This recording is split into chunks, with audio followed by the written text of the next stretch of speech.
dalam acara ngobrol bareng NFC. Wow, Mas Alvin sudah bergabung. Oke, saya undang Sabrina sebentar.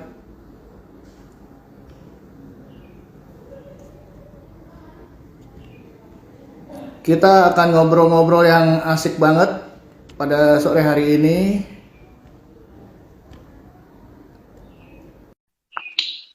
Ini episode ke-5. Halo, Mas Bro Alvin. Selamat sore. Sehat? Sehat, alhamdulillah. Ya, kita dulu nih. Sabrina mana Sabrina? Ngerokok ya, nggak apa-apa ya. Ya udah dinyalain, udah diisep. Mau gimana lagi? Ada ketentuan ya. Kayaknya Mas Dimas nih nggak ngerokok loh. Iya, kok tahu? Bibirnya. Ush, gila langsung ke bibir ya. Bibirnya, terus kerutan wajah, Mm-mm. sama ada lah pokoknya perokok tuh ketara banget deh. Gitu ya. Tapi pernah nyobain ya kayaknya. Ya, 3 bulan. Hmm. Kok nggak bisa Sabrina? Nah lo, Dasarnya memang nggak suka aja, Mas. nggak betah ya. Iya, jadi nggak ada contohnya di rumah. Kalau nongkrong sama teman-teman juga Nggak betah. lebih apa? Nggak asik lah. Halo Sabrina. Selamat sore, aku tidak mau Halo. sebelumnya. Ya udah cerita-cerita ngobrol apa ya? Aku tinggal. Lagi ngomongin, katanya saya nggak ngerokok. Bisa dilihat dari bibir saya. Oh gitu mas. Mbak Sabrina mah ngerokok ya. Oh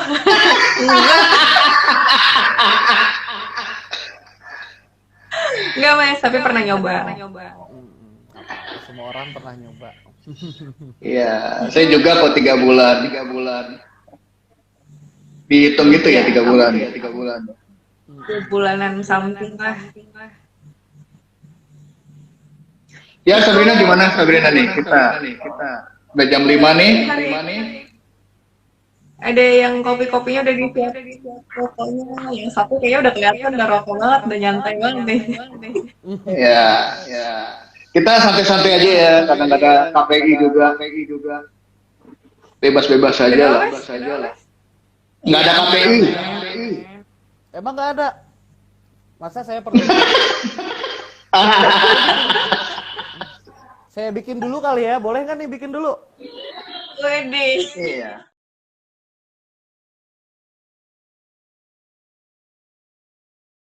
Masalah lainnya menghilang nih, mentang-mentang bikin kopi Nih. terus kemana?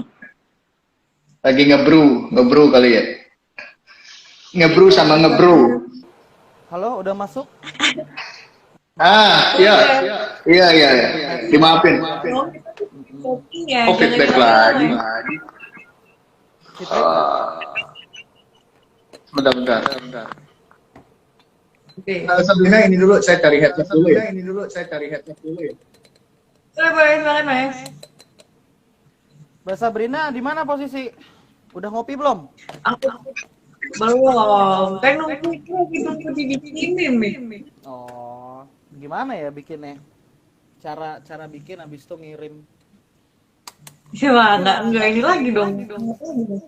Nih, buat yang menyaksikan. Penasaran gak nih? Ini kan bubuk kopi ya. Udah di press untuk bikin espresso. Ini alat espresso manual. Nah, terus Namanya apa? kalau ini Rockpresso. Rockpresso. Iya, saya kan sering kerja di proyek sama sering keliling-keliling dari tambang ke tambang. Makanya saya pilih Oke. Rockpresso karena dia ada tasnya. Jadi compact gitu loh, bisa di dismantle habis itu dibawa-bawa. Oh gitu. Tapi sekarang bikin juga jualan juga nggak mas Open Troy? Oh enggak, ini mah Untuk iseng buat saya minum pribadi. Nah, terus ini ada trik nih, nanti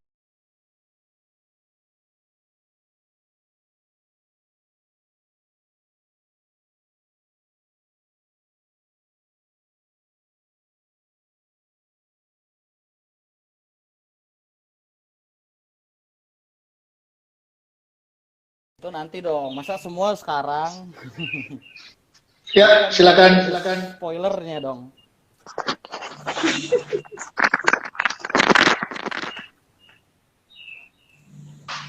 Nah, ayo silakan Mbak Sabrina. Gimana caranya? Silakan mau minum kopi. Oke, jadi nggak kecium juga baunya. Nggak kecium ya? Nggak kecium. Nah, Lagi. caranya kayak begini nih. Oke.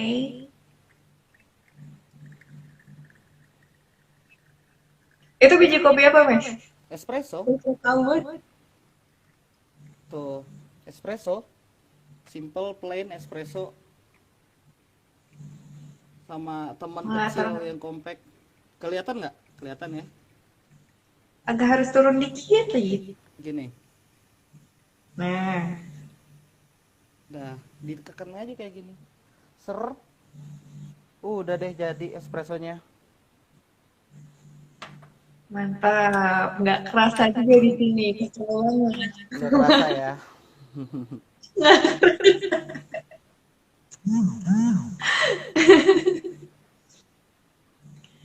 Oke, kalau dirasain Yuk, sendiri gimana?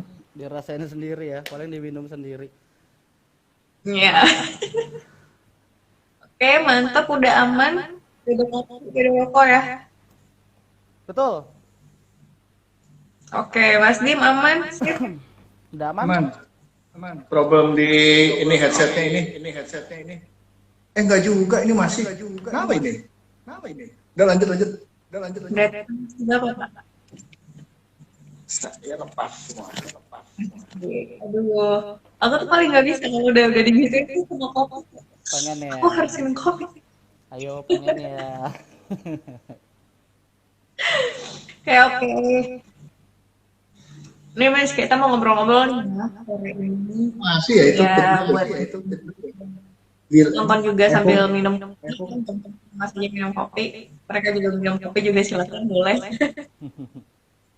Kan ya aku udah sering sama Mas Dim gitu. Kalau sekarang coba kenalin dong Mas Alvin ini siapa sih? Saya atau Mas Dimas? Iya. Oh, kirain. Iya, jadi nama saya Alvin. Saya seorang pengusaha kopi, pemilik warung kopi. Dulu ada 3 warung kopinya. Brand yang saya bangun bersama teman-teman itu Geffen. Nah, warung kopi saya dulu ya, sekarang unfortunately sejak pandemi totally close semua. Saya punya 3 dulu di Depok, di Semarang, sama di Jakarta Selatan di Pondok Labu. Nah, untuk komentar dari Pak Pungki, nama kafenya apa? Siapa tahu bisa ke sana.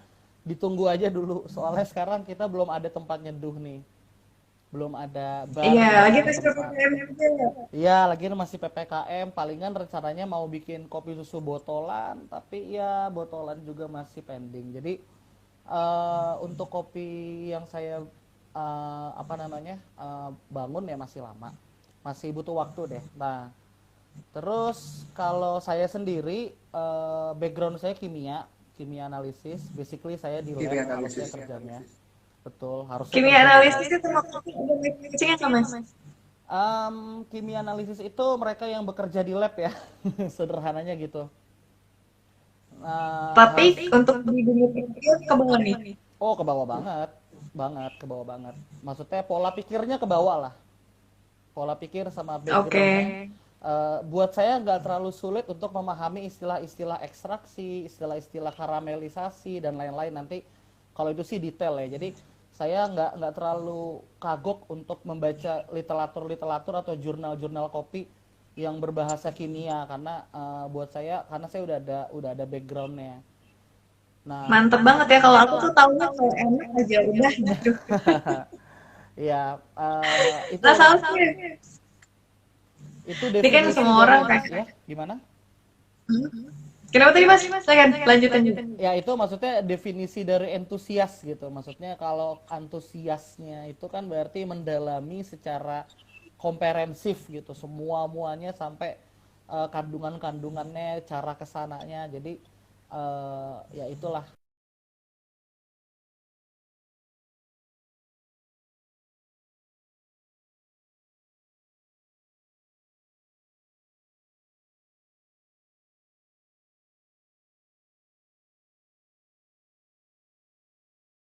Gitu.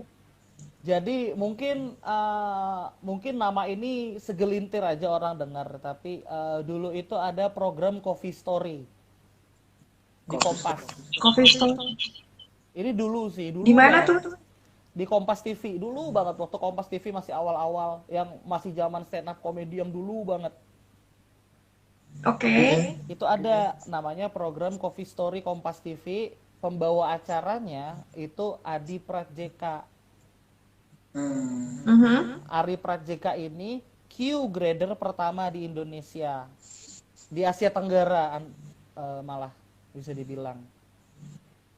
Nah dia Oke. ini Q grader bawain itu apa? Q grader itu eh, orang yang punya lidah tersertifikasi di dunia untuk menilai kopi. Wih, bisa gitu. Ya gini deh, eh, dalam industri perdagangan kan kita mengenal istilah quality assurance ya, yang menjamin kalau barang ini emang bernilai.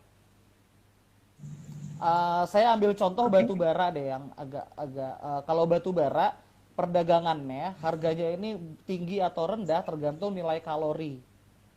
Nah itu kalau batu bara Oke. ya. Kalau nikel tergantung berapa kemurnian nikelnya, contohnya itu. Nah kalau kopi tergantung penilaian dari Q grader dan ini standarnya dunia.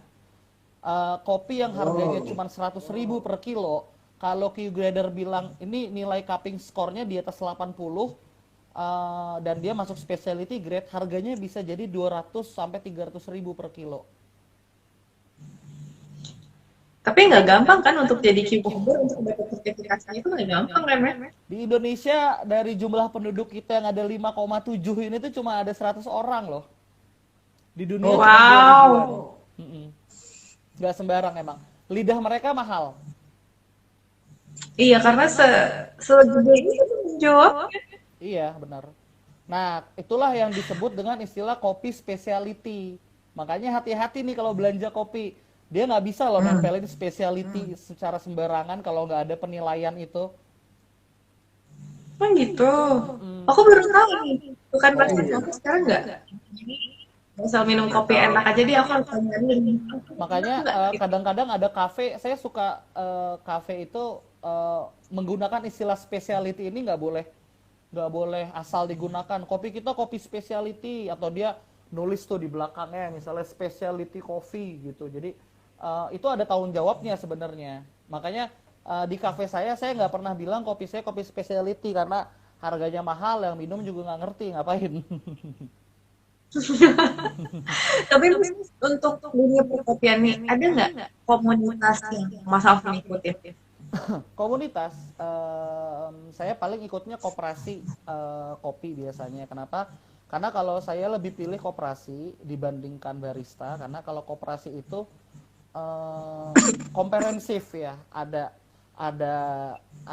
petaninya, ada prosesornya, ada roasternya gitu. Jadi secara komunitas itu luas cakupannya, nggak hanya barista aja. Karena di era sekarang ini kalau kita hanya bermain ke sesama barista aja, nanti pemikiran kita bisa sempit. Itu sih yang saya hindari sebenarnya. Ada salah satu komunitas yang Mas ikutin tuh apa, Mas? Maka Koperasi. kita bisa boleh gabung juga. Oh, ISCC sih kalau yang saya ikutin. Tapi kayaknya sekarang ISSC.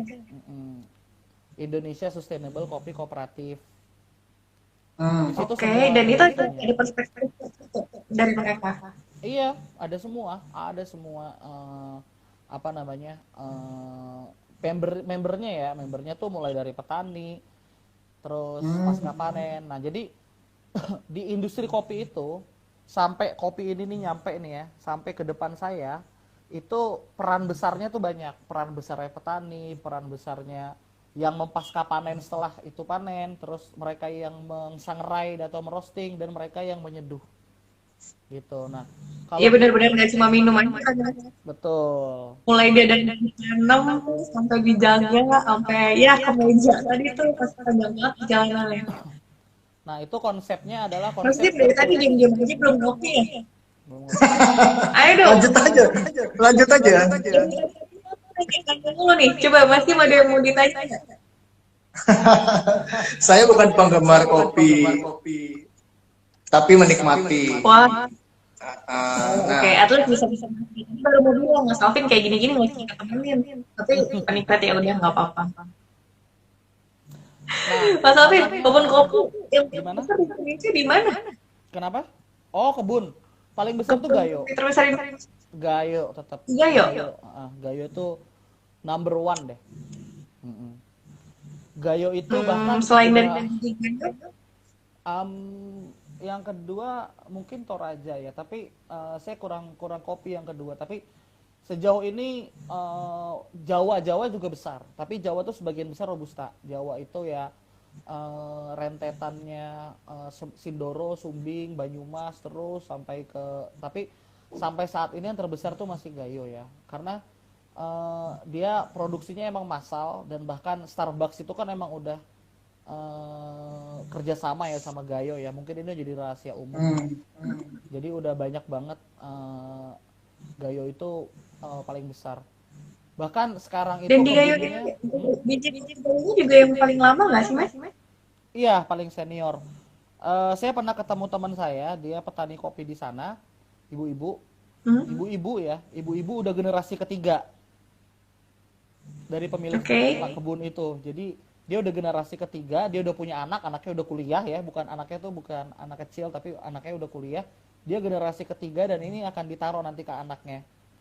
Jadi bahkan dia cerita ada satu pohon itu dari awal berdiri sampai sekarang. Jadi di Gayo itu belum ada mata uang, di sana kopi itu jadi apa ya? Jadi komoditas. Jadi alat ukur ini, Dulu zaman apa dulu. barter? Alat Alat barter. bayar. Zaman dulu. Karena kan pertama kali Aceh datang itu kan didatengin sama Arab ya, Oke. sama Arab terus kemudian dari Arab menanam Gayo Estate di sana akhirnya jadi ya, kalau masih simpang siur sih sejarahnya. Kalau secara resminya kita semua mengakui dulu ya di komunitas tuh mengakuin bahwa kopi itu pertama dibawa dari Belanda waktu zaman penjajahan, ditanam di Jakarta yang sekarang tempatnya namanya Pondok Kopi. Oh, Pondok kopi. Ya, Pondok Pondok Kopi Kopi itu ya. Belanda nanam di sana, tapi karena gagal ketinggiannya kurang dibawa ke Cianjur. Habis itu Cianjur bagus, akhirnya ditanam di mana-mana pakai kultur stel-sel kan, tanam paksa tuh zaman dulu. Nah, tadi ngomongin soal ketinggian itu Mas. Ada nggak sih beda rasa kopinya itu dengan kopi yang mungkin ada dataran lebih tinggi atau yang dari beberapa ketinggiannya itu ada bedanya nggak sih di Oh, rasa sangat, kopinya? sangat. Sebelum kita Kenapa? kerasa ke kemampuan dari kopi tumbuh itu sendiri juga ngaruh. Jadi kalau ketinggian 500 sampai 1000 itu cocoknya Robusta. Robusta. Cocoknya Oke. Robusta. Kalau ketinggian 1000 ke atas biasanya Arabica. Mungkin biar gampang gini ya, ngegambarin ketinggian. Pernah ke puncak nggak? Puncak Bogor. Pernah. Nah, Puncak itu 700 mdpl. Yang di MPPL apa tuh Mas? meter di atas permukaan laut. Oke. Dia tuh sekitar 700 mdpl, tapi yang di ininya nih Atta-Aun, Masjid Atta-Aun tuh yang di atas tuh. di atas permukaan. Iya. Ya, ketinggian puncak Bogor itu paling atas tuh ya. MDPL-nya itu sekitar 700 lah. Yang di ini nih, yang di Masjid Atta-Aun tuh. Masjid Atta-Aun tuh Ya. itu 700 tuh. Yang Kebun Teh itu 700 800 something lah. Gitu. Oke. Nah, gunung apa lagi yang terkenal ya? Semeru deh. Yang di film lah ya, yang gampang ya, yang umum banget kan Semeru. Iya, nggak mandi. Yang di Iya, film iya, itu iya, sekitar 3.500 something. Paling tinggi ya itu ya, Mas. Nah, ya? itu Ya, Mas, ya. tadi ketahanan apa kopi perbedaannya? Nah, kalau 1000 ke atas itu biasanya Arabica yang ditanam. Karena semakin tinggi itu biasanya tanahnya akan semakin humus dan kompleksiti dari rasanya akan semakin kompleks dan semakin bersih biasanya. Itu karena emang Gitu. tanahnya, kelembapannya, ketinggiannya. Kalau saya ngomong di sini ntar jadi panjang. Tapi Tapi semuanya berarti ngaruh ya, Mas? ngaruh banget. Intinya semakin tinggi biasanya semakin kompleks ya, rasanya semakin bermacam-macam. Oke. Nah, kalau itu kan keadaan matangnya ya. Ada apa? Tapi kalau misalnya pasca panen, itu kan ada yang kayak prosesnya yang kering, sama yang basah. Nah, kalau yang itu dari rasa ada juga bedanya. Ada banget. Jadi gini, kayak yang tadi saya bilang di awal, kopi itu satu rantai lurus. Nah, itu ibaratnya kayak kita lomba lari deh. Ada lomba lari estafet, yang tongkat itu estafet ya namanya ya, estafet kan? Ya, estafet. Benar, benar, Nah, benar. jadi petani nih, dia udah nanam. Tanamnya udah diatur ketinggiannya, kelembapannya, pupuknya dan lain-lain semuanya. Nah, habis itu tongkatnya dikasih nih. Nih, gantian nih. Buat yang melakukan prosesor namanya tenaga kerjanya tuh. Istilahnya prosesor, Oke. dia yang merekayasa. Ada yang dijemur aja namanya natural, ada yang dicuci namanya wash, ada yang dia ditaruh di kulitnya dikupas kemudian ditaruh di dalam tong. Di dalam tong itu namanya wine coffee, kalau pernah dengar di marketing brandnya tuh wine coffee. Kopi-kopi. Aku pernah Wine ditawarin coffee. Pernah kan? Nah, itu dari pasca panennya tuh secara wine. Jadi bukan berarti kopinya ditambahin wine, tapi pada saat pasca panennya direkayasa dengan wine. Dengan cara wine. Seperti kan kalau kita bikin wine kan anggur kemudian difermentasi ya, ditutup di tong sekian tahun lah. Akhirnya dia terfermentasi kan. Nah, kurang lebih tekniknya seperti itu, paling sekitar 93 bulan, 2 bulan. Dia didiemin gitu. Makanya harganya mahal karena rasanya pun kompleks. Nah, kemudian tapi itu juga nggak ada alkoholnya juga nggak sih jadinya? harusnya enggak. Nggak ada. Karena kan gini, ini persepsi orang salah. Alkohol itu titik didihnya di bawah 100. 80, 70 tuh udah nguap, ya enggak? Betul. Oke. Kayak kita teknik masak namanya flambe. Pernah denger nggak flambe itu? Kalau teknik masak tuh yang keluar api gitu. Oke, oke, oke. Ya kan? Yes, yes. Flambe, Itu ya. halal nggak sih? Itu halal nggak sih flambe? Harusnya halal karena nggak ada alkoholnya. Tapi rasa wine sama rasa bourbonnya tersisa di daging itu.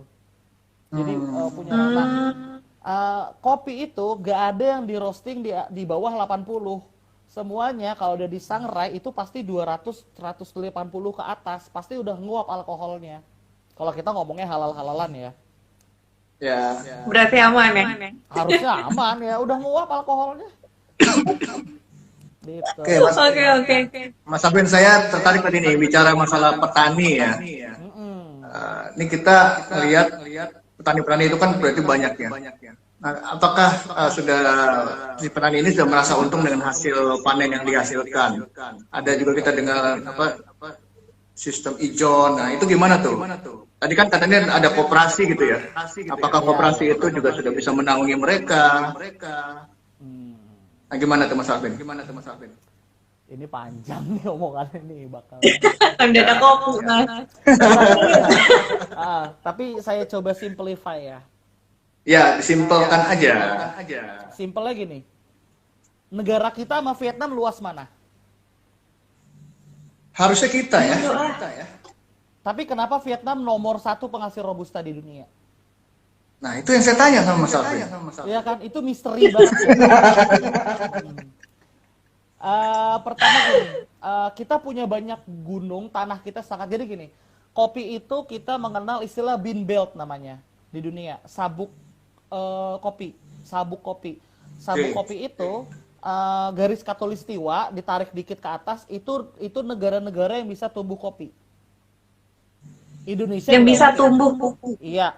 Pernah dengar nggak kopi Jepang Oke. atau kopi Itali? Tumbuh di Itali gitu ya. Kopi tumbuh di Rusia, nggak akan pernah bisa tumbuh. Karena kopi itu secara strukturnya dia cuma bisa tumbuh di negara yang dilewatin garis khatulistiwa, ditarik dikit ke atas, namanya bean belt. Cari aja di internet bean belt.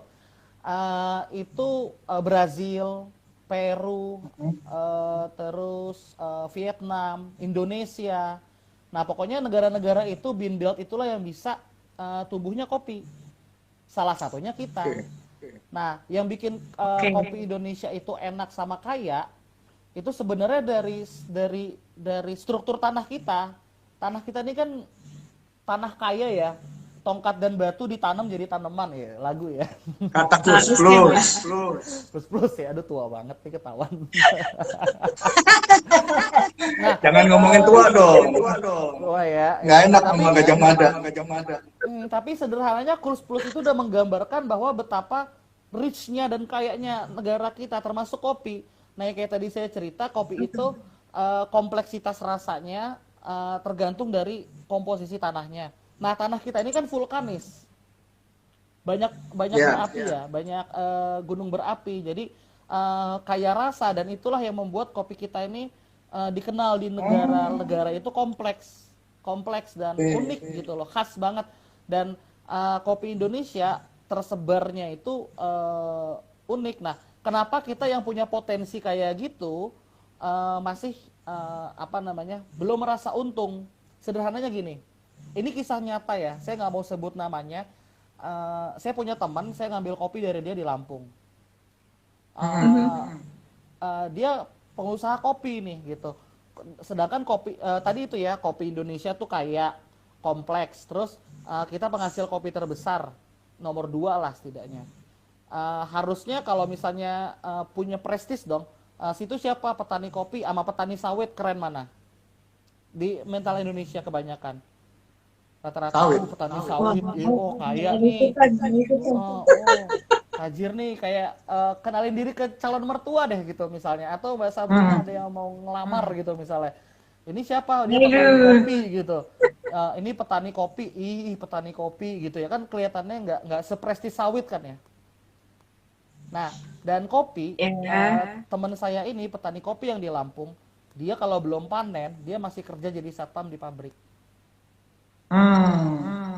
Nah, kenapa kayak gitu? Kenapa? Dia pernah punya lahan kopi sekian hektar, tapi kenapa dia masih harus kerja jadi satpam pabrik? Yang harusnya dia sejahtera, gitu kan ya? Karena sistem tengkulak kita yang nggak adil. Oke, John tadi itu ya. Tengkulak kita yang nggak adil, jadi saya masih menemukan praktis, masih menemukan praktik di mana petani-petani itu menjual kopinya itu satu karung per kilonya itu 6.000 rupiah. Kemudian tengkulaknya ini memproses dan dijual lagi 35.000. Hampir berapa kali itu? 5 kalinya kan. Nah, bagaimana kalau misalnya kita bisa mengedukasi para petani itu untuk melakukan pasca panen sendiri, akhirnya mereka bisa menambah added value terhadap jualannya. Bahkan jujur aja, pas saya cerita kayak gitu ke salah satu petani, dia kaget. Dia taunya dia petik, kiloin, petik, kiloin. Ada yang ngambil nanti naik motor. Nah, jadi praktik. Tapi mereka nggak tahu harga sebenarnya berapa dan sebenarnya mereka harusnya dapat gitu. Ya, karena keterbatasan akses mereka. Mereka udah bertahun-tahun di gunung kayak gitu. Hidup sederhana sebagaimana layaknya petani atau pekebun ya, nggak mau pusing mikirin yang ribet-ribet, ada yang mau beli barangnya jual. Dan saya kira ini nggak hanya kopi sih sebenarnya, mangga, pisang, komoditas lain pun juga punya masalah yang sama. Kopi juga salah satunya aja, tapi ini emang makanya ya dari pemerintah udah ada gerakan namanya penyuluh perkebunan. Nah, itu juga mereka yang dikirim ke kebun-kebun untuk dibeli penyuluhan. Dan tapi nyatanya apapun yang udah dilakukan atau enggak koperasi-koperasi mulai banyak membantu kayak gitu-gitu, tapi tetap aja ya praktik tengkulak ini udah menyamankan sebagian orang gitu ya. Dan ini yang bikin industri kopi kita ya gini-gini aja. Sayang banget. Nah, itu udah banyak muda yang tahunya barista ya, itu kan yang famousnya, yang di mana-mana anak-anak muda tahu gitu kan ya. Nah, ini kan tadi kita ngomongin soal ada komunitas yang peduli dari hulu ke hilir, apalagi tentang kesejahteraan petaninya lah, kita bisa bilang seperti itu gitu. Nah, kira-kira apa yang bisa dilakuin, terutama nih anak-anak muda nih sekarang yang bisa membantu untuk kesejahteraan petani dan pertumbuhan kopi juga. Kalau kita lihat dari anak muda ya, kita lihat, saya pernah baca review. Bentar nih Mas bilang anak muda, Mas Dimas langsung ini, kenapa tuh Mas? Iya, saya kan baru karena saya masih cekang. Oh, Oh iya, iya, oke. SMK ya. Mas Dimas Maaf kan, Mas, oke.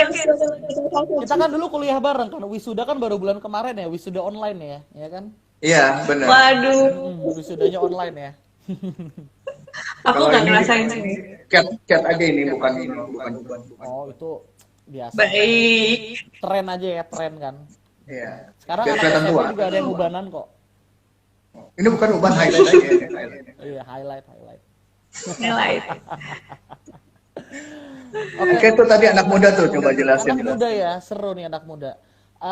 Anak muda itu kalau bisa membantunya tuh simpel sebenarnya. Minumlah kopi dari kedai kopi lokal, dari kedai kopi sekitar Anda. Itu udah membantu banget Oke. karena majunya suatu daerah itu dari peminumnya dulu. Peminumnya aware, kayak di Bandung deh contohnya. Saya ambil cerita di Bandung ya. Bandung itu kopi Jawa Barat itu termasuk muda kalau dibandingkan Gayo, dibandingkan Jawa, dibandingkan Toraja itu masih muda sebenarnya. Tapi dia yang paling cepat berkembang. Berkembangnya ini dalam arti di Indonesia dia udah dikenal ciri khasnya kopi Java Preanger Jawa Barat, Ciwidey, Papandayan semua deh. Bahkan itu cinta pertama saya sebenarnya kopi Jawa Barat tuh. Saya Kenapa tuh Mas? nggak tahu, lidah saya tuh seneng kalau kopi Jawa Barat gitu. Oke. Seneng ya. Bukan karena di Jawa Barat ya? Mojang Priangan gitu enggak lah. Oh, enggak. Enggak, tapi Peyem, Kopi. peyem. peyem ya, peyem.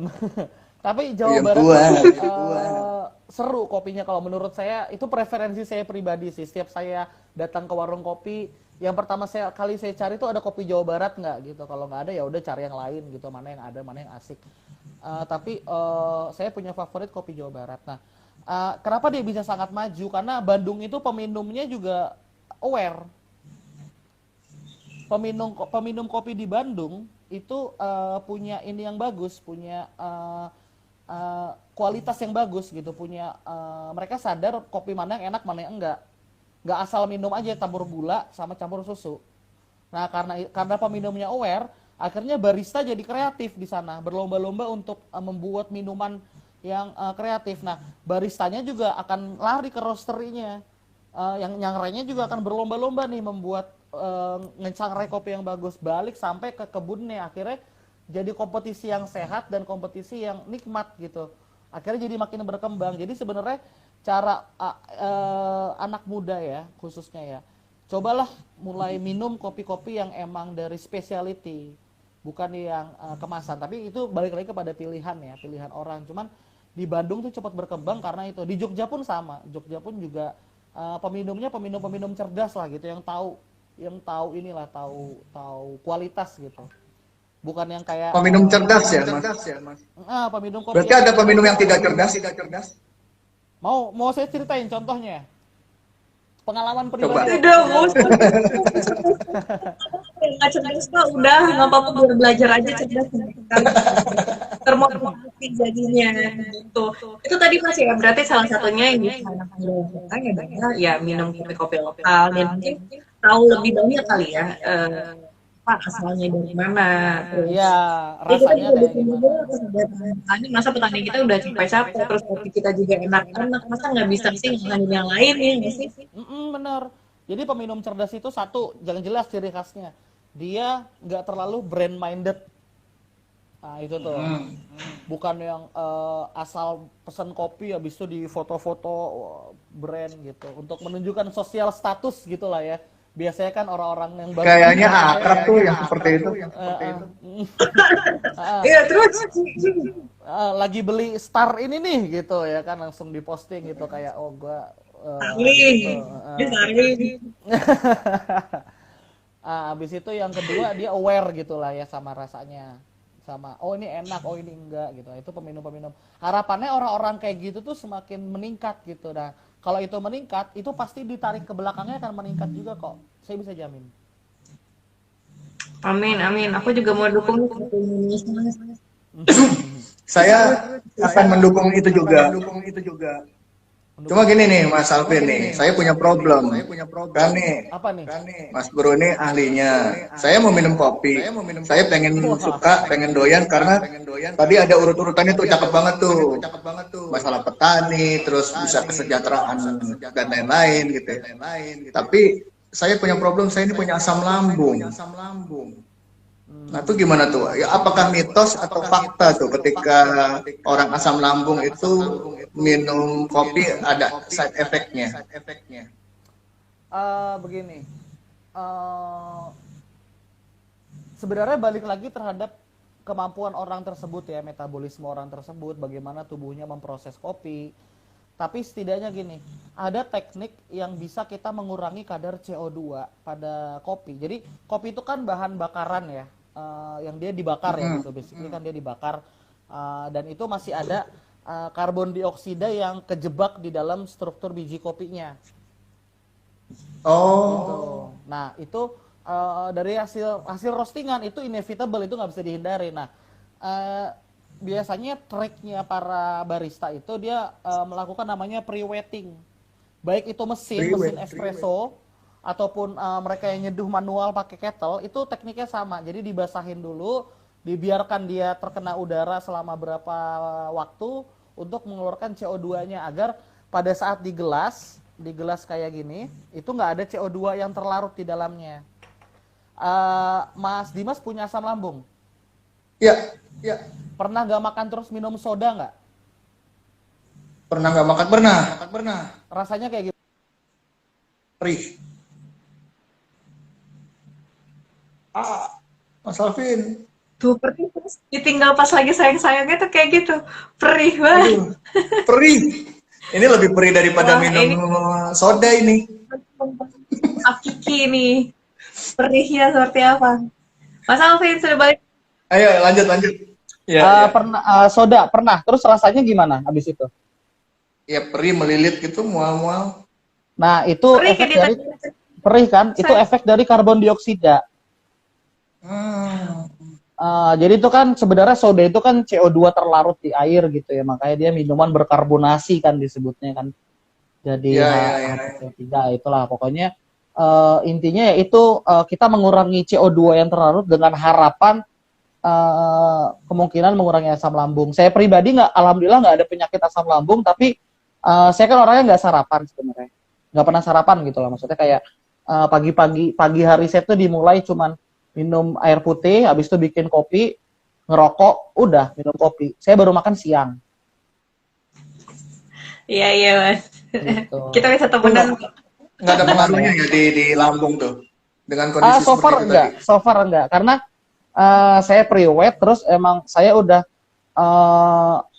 emang model makan 12 gitu ya, gimana sih biar nggak terlalu banyak makan juga. Saya makan nggak 3 kali, soalnya paling 2 kali. Gitu. Jadi tubuh saya udah terlatih sih.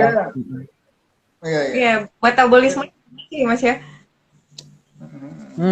Atau mungkin itu nomor 1 CO2. Nomor 2, kalau kita bicara kopi kemasan, kopi komersil itu kan ada bahan tambah pangan ya, bahan tambah pangan yang BTP ditaruh, ya? bisa jadi pengawet, bisa jadi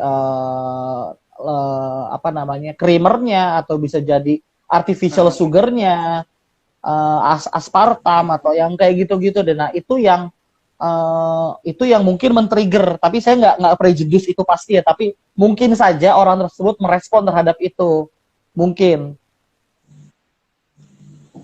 gitu. Mas, penasaran nih ya, kan kalau misalnya kayak di coffee shop gitu kan dia nuangnya itu harus pakai kettle yang kayak kettle angsa gitu kan ya. Ya emang kalau misalnya pakai kettle yang lain nggak bisa Mas, harus yang itu. Kayaknya gimana kalau saya tunjukin aja? Kebetulan kan saya ada nih dua-duanya. Biar gampang ya. Dua-duanya. Apa lagi Mas? Kettle yang biasa. Oh, kettle yang biasa. Oke. Ini contoh kettle angsa nih. Yang saya punya, compact, kecil, simple. Iya, yang kayak gitu. Karena kan saya orangnya sering kemana-mana ya. Nah, langsung dipraktekin aja kali ya, biar kegambar ya. Ini gelas. Iya. Ini kettle yang nggak biasa itu kayak misalnya ini ya, nih tuh pemanas air ya. Iya, Ini pas benar. kita tuang, Heeh. tuh kan putus-putus, sulit kontrolnya, kontrol apanya, iya kan? Nah, tapi kalau misalnya kita pakai kettle yang angsa, Dia lebih dia ini akan ya, bisa konsisten. konsisten, betul. Saya mau kecilin, pantes, saya mau kayak gedein, gitu. saya mau kecilin lagi dikit. Nah, jadi pertemuan air dengan kopi itu yang menjadi skillnya barista yang dijual. Karena kemampuan mempertemukan air dengan kopi itu ngaruh loh. Itu skillnya di situ, makanya disebut dengan manual brew ya. Kalau orang-orang ngomongnya ya, manual brew ya. Biasanya kan, Di karena dia kampung bilangnya kopi tetes ya atau apalah banyak lah. Nah jadi itulah skill yang membedakan coffee shop satu dengan coffee shop lainnya, barista satu dengan barista lainnya, kemampuannya memainkan kettle itu. Nah itu gunanya. ini informasi ya, saya itu kan barista yang kerja di warung kopi saya itu nggak ada yang udah jago, nggak ada yang udah jadi. Saya ngebentuk orang, kenapa? Karena murah. Jadi emang Mas ajarin sendiri. Iya, semua anak buah saya dulu di warung, staff saya itu semua dari nol, dari nggak bisa apa-apa sampai bisa jadi. Kenapa? Karena pertama murah harganya daripada yang udah jago. Kedua, mereka kan lebih kayak kertas putih yang bisa saya bentuk gitu loh. Sampai sekarang dia dapat sertifikasi barista dari BNSP yang saya bangga.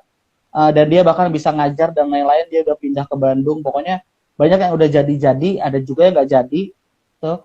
Nah itu mereka hari pertama masuk itu nggak saya ajarin kopi, saya suruh mereka nuangin air di wastafel sampai malam, dari datang sampai pulang. Kenapa? Untuk latihan grip tangan. Oke. Nuangin air aja terus. Mas Alvin buka training juga?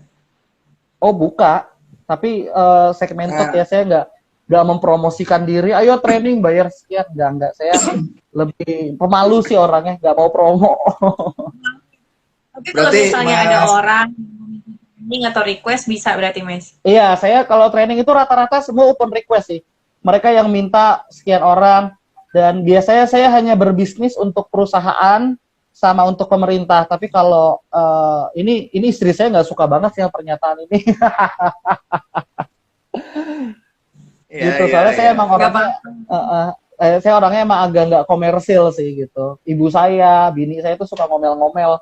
Saya jauh-jauh ke Bogor ke training, tapi gratis gitu. Kamu ini mestinya, ya udahlah biarin aja. Siapa tahu nanti ada rezekinya gitu kan. Tos ya. Tos Mas, tos.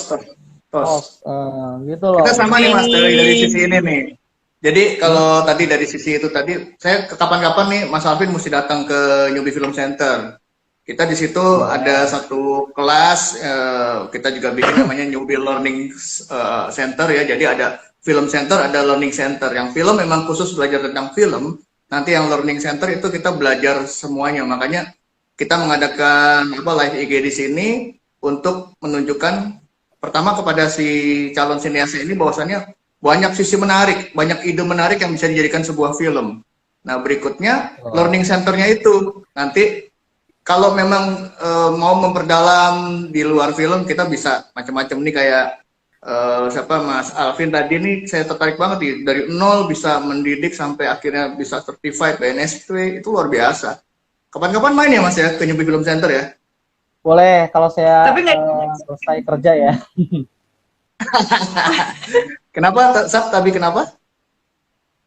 Nggak dikomersilin nih kan, kalau datang aja bolehlah training dikit lah, bisa lah ya. Training, ntar saya nggak ngomong, paling sama istri kalau nge-training, bilang aja yang main. Tapi nonton. Kodenya gitu Sab, kalau mau ke rumahnya kita main yuk gitu, terus tapi nanyanya banyak gitu. Iya gitu ya, luar biasa sekali. Enggak, tadi bercanda loh ya.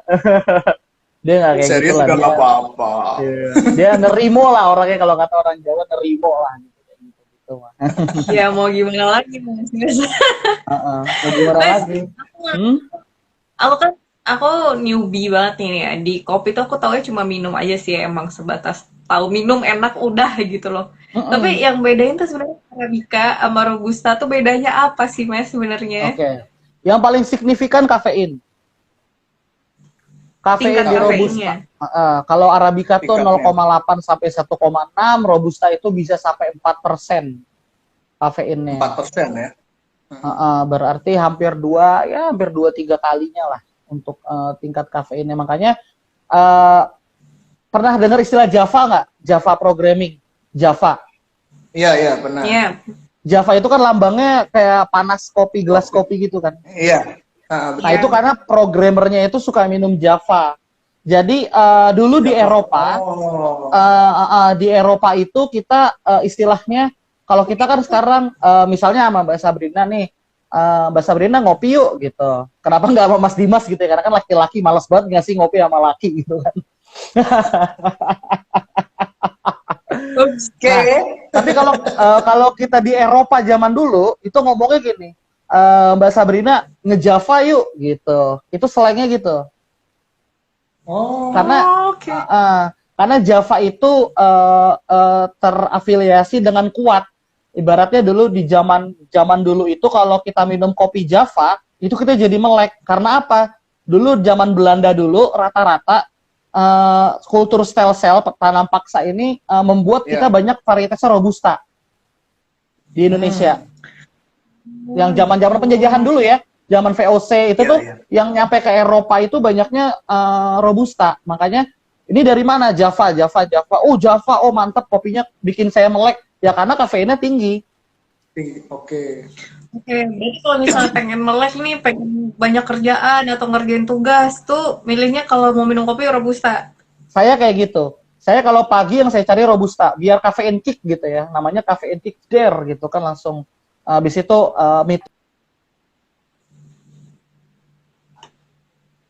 Nah, Nah, nah. lagi. halo. Maaf nih ada Iya, telepon iya, iya, kan. iya. Ya, Oh, iya, iya, iya. Iya. balik, balik, balik. Nah, Bentar, Mas, bentar. saya nanya lagi. Oke. Oke. Iya, boleh. Nih, jadi apa tadi kan Mas, mengenai masalah kafein tuh ya, sedikit nih, agak sedikit, ini sedikit ya. Eh, apa namanya? Di minuman-minuman kok, terus ada energi drink, itu kan ada kafein. Itu apa kafein Ya. dari kopi kah? Atau apa tuh? Terus katanya kadarnya itu lebih tinggi dibandingkan kafein dari kopi. Nah, itu gimana Oh ya penjelasannya, jelas. Mas? Sederhananya gini, kafeinnya itu ya sumber kafein itu ada banyak ya di tumbuhan, tapi yang paling umum orang-orang tahu itu ya dari kopi, tapi ada juga dari teh sebenarnya. Itu ada tuh kafeinnya di sana. Nah, ketika dia kenapa dia lebih tinggi? Karena dia lebih apa namanya diekstraksi dulu. Jadi kopinya itu kafeinnya itu diekstraksi dari tanaman tertentu ya, banyak loh. Tapi emang kopi sih sumber utamanya. Nah, dia diekstraksi jadi kafein murni. Jadi kopi ini kan banyak senyawanya ya, nggak cuman kafein aja, ada asam klorogenat, ada gulanya juga, ada lemaknya juga, ada proteinnya dan lain-lain. Nah, itu dikesampingkan yang diambil hanya kafein. Nah, kafein inilah yang yang diambil tuh dari tanaman-tanaman itu, untuk dimasukin ke dalam minuman energi, dan biasanya kadar kafeinnya dia lebih tinggi gitulah dibandingkan dengan kafein yang alami, karena udah gitu dia murni dan hanya kafein aja. Biasanya kalau minuman energi itu kalau kandungan itu cuma kafein, terus penambah-penambah ekstrak-ekstrak ginseng atau penambah-penambah tenaga lainnya, ditambahkan pemanis, cairan, sirup, gula. Gitu. Makanya emang gula. Makanya saya tuh bukan pencinta minuman komersil sebenarnya dari dulu. Karena kebanyakan gula gitu loh. Itulah yang diabetes, mohon maaf yang diabetes gitu ya. Jadi terlalu banyak gula-gula tersembunyi sebenarnya di produk-produk komersil kita. Dan jadi si kafein itu tadi berbahayanya karena dia bukan dari kopinya aja ya, tapi dari berbagai macam tanaman itu tadi ternyata ada yang mengandung kafein ditambah dengan yang lain-lain tadi itu ya. Oke, gini. Dalam ilmu toksikologi, ilmu racun gitu ya, toksikologi akut itu kafein akan letal kalau misalnya manusia mengkonsumsi untuk berat 50 gram itu sekitar 10 gram kafein kita konsumsi, itu ada kemungkinan kita sakit. 200 ppm, iya 10 gram per berat badan 50. Maksudnya kita akan mati ketika kita, sementara kalau kita hitung-hitung secara berat kopi, kandungan kafein di kopi, kita akan mati ketika kita minum 2000 gelas sekaligus untuk varietas Arabica. Iya. 2000 gelas ya Mas ya? 2000 Iya, gelas, oke. Iya, jadi kalau mau mati minum 2000 gelas kopi aja, nggak apa-apa. Insya Allah mati. Terima kasih. Sederhananya gitu. Nggak kerasa. Kita udah mau sejam nih. Iya. Nggak kerasa. Ini banyak banget yang mau aku tanya nih gara-gara Mas Dimas nih. Banyak banget yang mau tanya. Karena kan saya bukan penggemar kopi, jadi saya pengen tahu banget, kepo banget asli. Abis ini mungkin saya jadi penggemar kopi ya. Nggak sabar, aku juga tahu. Aku mau nanya ini. Besok di kantor ngopi ya. Oh iya. Oke, Sab, silakan. Nih, Mas Alvin, aku mau tanya deh, dari dunia kopiannya segala macem semuanya. Mas Alvin tuh punya cita-cita nggak sih di dunia kopi? Dari personally? Ya, personally, saya punya jelas. Saya memvisikan masa tua saya itu anak-anak udah gede gitu ya, udah pada kawin, kan cewek dua-duanya udah pada ikut suami. Terus saya tua, saya di kebun kopi. Jadi Di kebun kopi. Jadi petani juga atau petani aja, jelas. kebunnya Petani. Di mana saya menghasilkan kopi yang rasanya bersaing lah gitu sama internasional gitu ya. Gini, kita semua tahu kalau kopi termahal di dunia itu luwak ya. Ya, kopi gajah lah adalah sekarang di dunia ya. Apa namanya? Nomor 1 itu kopi luwak. Iya kan? Tahu nggak ya nomor 2 tuh apa? Apa Mas? Nggak tahu kan Mas ahlinya, kita mau Nggak, biasanya kan gitu ya. Kayak siapa sih yang mendarat di bulan pertama? Neil Armstrong. Siapa yang kedua? Siapa ya gitu. Emang kedua itu nggak pernah dianggap sih ya. Gitu.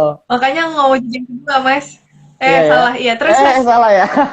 yang kedua emang nggak enak Mas, kedua tuh nggak enak. Nggak enak ya yang kedua ya. Nah, terus. Nah, salah satunya dulu sih ya, ada namanya Finca El Injerto. Apa itu? Itu Finca El Injerto. Iya, itu dari daerah Guatemala namanya. Guatemala di Peru sana, di Amerika Latin lah. Nah, Finca El Injerto itu apa yang spesial dari kopi itu? Kenapa dia mahal? Karena dia tanamnya itu terkendali semua. Nah, Indonesia ini punya tanah yang berpotensi seperti Finca El Injerto itu, dan saya pengen bikin kebun yang emang benar-benar high end gitu loh kelasnya. Dan itu benar-benar jadi internasional kelas lah ya, bukan yang ya itu mimpi sih ya maksudnya ya. Jadi asik gitu punya kebun kopi karena gini. Kenapa saya kebun kopi? Pertama, kebun kopi itu menghargai keanekaragaman.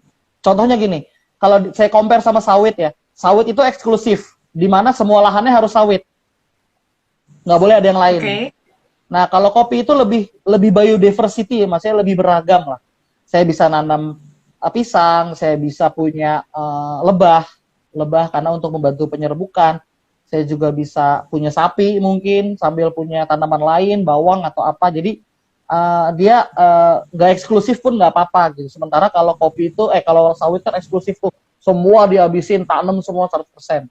Kalau kopi itu lebih beragam dan lebih kompleks kebunnya. Sih, Iya, aku Kenapa? dukung semoga itu terjadi dan kalau emang ada Amin. kebun kopi, aku bisa bikin usaha kopi tapi harganya bisa lah ya Mas ya, secara kan kebun kopi. Kayak lebih inilah ya, lebih asik lah. Iya, harga persahabatan lah ya. Harga persahabatan boleh. Iya, Mas Alvin. Ayo Nggak dong kerasa nih ya? terakhir nih Mm-mm. pesan pesan-pesan nih untuk teman-teman di luar yang mau belajar kopi juga sama sesama para kopi entusias. Pesan-pesannya. Aduh. Sesama kopi entusias aja nih ya. Sesama sesama yang Boleh terjun di Ya, industri kopi atau untuk umum nih? umum untuk umum juga termasuk. yang Umum. semuanya dapat juga. Kalau untuk umum, belajarlah menjadi peminum yang aware mengenai minumannya gitu ya. Jadi Kopi. sederhananya, saya sebenarnya nggak ngelarang kalau orang minum kopi pakai gula, itu kan preferensinya dia. Tapi cobalah menikmati kopi dari yang aslinya, dan dukunglah kedai-kedai kopi di sekitar Anda gitu, karena kedai kopi sekitar Anda itu mereka punya mimpi, mereka punya asa untuk membangun kedai kopinya sehingga jadi besar, dan di situ ketika kita membeli dan menikmati itu udah membantu industri kopi, bukan hanya baristanya aja yang dibantu, tapi sampai petaninya juga dibantu. Gitu. Jadi Baik. mendukunglah kedai kopi lokal instead of brand besar gitu. Karena brand besar itu ya brand gitu ya. Nah, tapi kalau kedai kopi lokal itu mereka membawa di pundaknya itu ada cita-cita dari petani, prosesor, roaster sampai ke dia gitu. Jadi dengan kita membeli di sana dan meminum menikmatinya, atau kalau kita nggak menikmatinya kita kasih masukan yang berarti buat dia berkembang, itu berkembangnya akan ke belakang juga. Orang-orang nggak banyak yang tahu Baik, ini, Mas. tapi makanya itu buat Aku umum sih ya. Mm-mm. Kalau buat penikmat kopi, apa yang terjun di industri kopi, pesannya saling dukung lah, jangan jangan musuh-musuhan gitu ayo ya, jangan kalau bisa semua lah support gitu ya. yang Kita kompak lah bersatu. gitu intinya. Satu Ah, tujuan lah gitu, nggak usah saling betul juga. kuat-kuatan, saling jatuh-jatuhan, saling membandingkan. Ayolah kita kompak lah Bagi gitu loh, ilmu itu juga. aja sih. Bagi-bagi ilmu, nggak Baik. usah diumpet-umpetin gitu lah. Dan mulai besok saya akan minum kopi. Sabrina, Weh, nggak bisa gitu Mas, aku harus ada kopi. Mas, gini nih, aku pengen banget nih ngobrol terus lagi. Ini udah pas azan loh. Iya, iya. justru Gimana azan. nanti kalau Aduh, iya. cerita lebih banyak lagi ya Mas ya? Seneng banget loh, masih banyak loh pertanyaan yang mau aku kasih ini sebenarnya. Ini kayaknya harus ada seri 2-nya nih, Sabrina ya. Dan mungkin audiens juga pada setuju. Tinggal kita Iya masalahinnya mungkin nanti ya. aku, tapi ada free coffee dari Gavin Coffee ya? Enggak. Boleh, bisa aja tinggal dibuatin. Nanti saya bisa buat terus kirim deh ke sana. Saya racikin sendiri deh dari Ancol. Nih kan saya lagi di Hotel Mercure Ancol. Ah, mantap, Nanti mantap. Mantap banget. kalau bisa gini sih, mungkin nanti kan ini diposting atau apa. Nanti teman-teman Ya. kalau mau dibikin rutin, silakan komentar aja mau tema tentang apa ya, nanti kita bisa bahas. Saya bisa mungkin secara spesifik mempersiapkan materinya, jadi biar lebih terarah gitu ya topiknya. Betul, betul, betul. Jadi ya kalau mau dibikin rutin juga hayu gitu, saya juga mau, nggak masalah. Yang penting Aku juga asik-asikan. Semoga di Oke, sesi kalau selanjutnya saya kirimin kopi ya, berarti ya ke apa, Hutan Kayu kan? Hutan Kayu ya? Pondok bambu apus, Mas, bambu apus. Bambu apus tuh, oh. Cilangkap, Cipayung. Cilangkap, Ya, Cipayung, dekat-dekat. dekat lah itu. ngomongin lah gampang lah. Itu yang mau ke arah Cibinong bukan sih kalau nggak salah? Enggak dong, Mas. Bukan. Di sebelah Cilangkap, Mabes AD. Mabes ya? Mabes Oh, TNI, iya. sorry. Mabes TNI ya, Cilangkap. Oke, Sabrina, kayaknya waktunya sudah jam 18.00 Iya, kita- di sini. Sama. Siap. Makasih banyak Mas Alvin udah mau ngobrol sama kita dan berbagi bersama. Makasih banget ini, luar biasa Terima nih. kasih Ini nggak cukup waktunya nih. Besok mesti 2 hari kayaknya nih ya. 2 hari dong. Kalau Oke, bisa makasih weekend banyak. Oke, lah. kalau kayak Tapi weekend nggak ngaruh Kenapa, sih. Mas? Saya juga kerja setiap hari, literally setiap hari, Senin sampai Minggu, Senin lagi, Minggu lagi. tapi kan jadi kerja ya. Tapi bisa santai lah. Kalau sore itu agak santai sebenarnya. Ya, Oke, kalau Karena kayak gitu sudah waktunya. semuanya. Thank you semuanya. Selamat weekend Sampai ya, jumpa Mas. lagi di Ngobrol Bareng dan selamat weekend. Thank you sekali lagi Mas Alvin. Assalamualaikum Ya, warahmatullahi wabarakatuh. sama-sama. Waalaikumsalam. Selamat sore semuanya.